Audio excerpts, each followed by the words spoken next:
Less than 2% of women who start a business will ever hit 7 figures in revenue. And in my own entrepreneurial career, I've done it twice, and I've learned a few secret habits, cheat codes, if you will, that I can't wait to share with you today, because I want to see that number grow and grow. And what it takes to get there is likely not what you would expect. Because when I look at the women who I work with inside of our community, who are genuinely excellent, and they have years of experience, the ones who break through and reach their revenue goals versus the ones who stay stuck comes down to how the 2% think. Now, if you want to see the step-by-step strategies that makes all of this possible, I put together a roadmap that took me years to figure out. It's called the Leverage Pyramid, and it's a free guide that maps out the 4 stages every 7-figure expert moves through, and it includes a 30-day action plan so you know exactly what to do first. You can check that out in the description, and I think you're really going to love it. So here are the 3 habits that changed everything for me, not only allowed me to break through that 7-figure ceiling,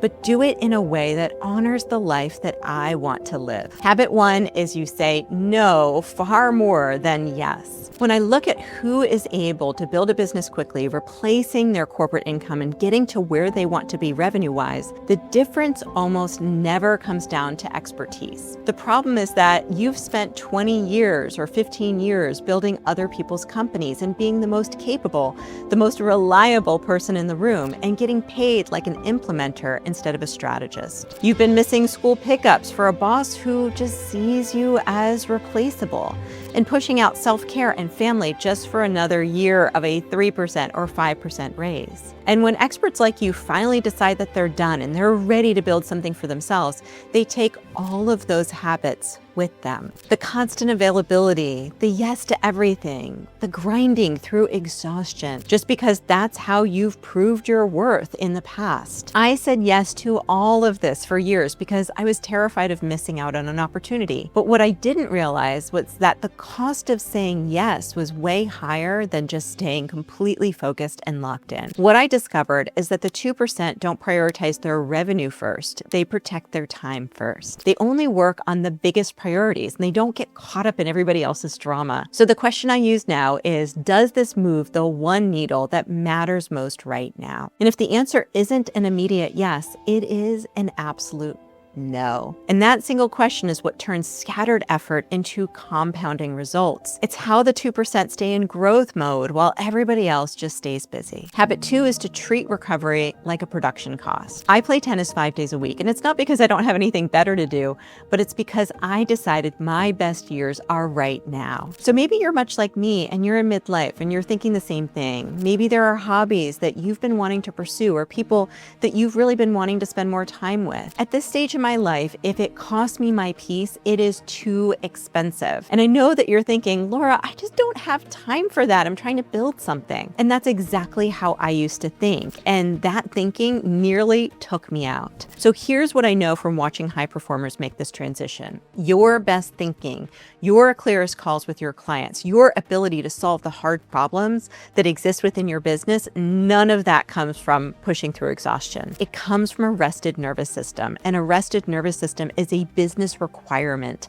not a nice to have. A few years ago, I heard a line that completely reframed everything for me. Make sure you take care of yourself so you don't resent those who do. When I started paying attention to what I complained about the most, it pointed me directly to where I had stopped taking care of myself first. So for many of you, this might not look like tennis. It might be a morning walk. Maybe it's protecting your afternoons. Maybe it's the radical act of taking a full week off just for you. But that specific practice matters so much less than the decision. This, taking care of yourself, is non-negotiable because you cannot build something that belongs to you from a depleted state. The 2% have this figured out. The 98% are still waiting to take that rest. Habit 3 is that the 2% build more margin than anybody thinks is necessary. For years, I was applying frameworks from people whose lives looked nothing like mine. People without school-age kids at home, people who aren't also managing a household, people who aren't caretakers of their other family members. I think as women, we tend to carry this invisible load, and that matters for how you build. So if you're running a business while also managing a household, a family schedule, your own health, you're playing a different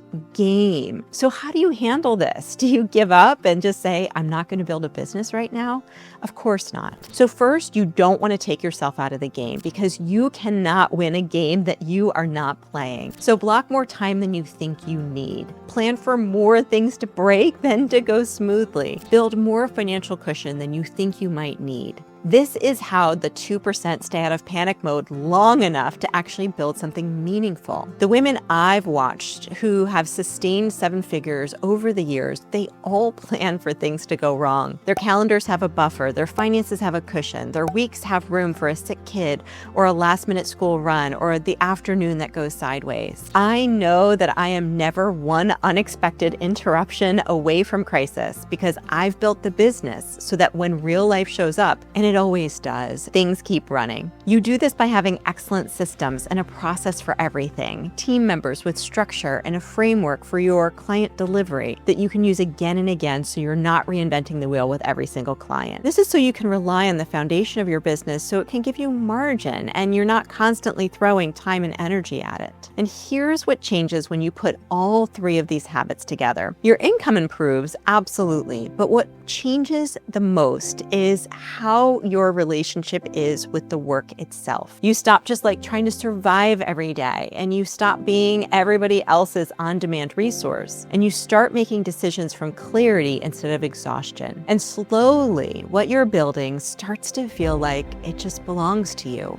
maybe for the first time in decades. The women I've watched make this transition aren't the ones who found a better tactic or figured out the perfect niche before they started. They're the ones who changed what they protected every single day. There's a version of success most people are chasing that looks like say yes to everything, grind through exhaustion, keep pace with people, playing a completely different game. And that version keeps the 98% stuck, not because they're not talented, because they are, but because they're applying the same habits that drained them in their previous careers or in corporate to build a business that was supposed to set them free. The 2% have decided that time and attention are their most valuable assets, so they protect their peace so their business can thrive. That their business is here to serve their lives, not the other way around. My favorite way to get started in creating a business model that supports your ideal life is 2 or 3 advisory clients at $3,000 to $5,000 a month, working 15 to 20 hours a week. That's what this looks like in practice. And from there, you have the time and the profit margin to build additional revenue streams. So if you want to go deeper on this, check out the Leverage Pyramid, which is my free guide that maps out the 4 stages every 7-figure expert moves through. It includes a 30-day action plan so you know exactly what to do first, and it's right in my description for you to check out. It's free, it takes about 20 minutes to fill out, and it'll help you build the identity that supports the life and business you want to live. And if you want to go deeper, the next video shows you how to build a high-ticket advisory practice that pays you for your thinking, not your hours. So go ahead and let's watch that one next.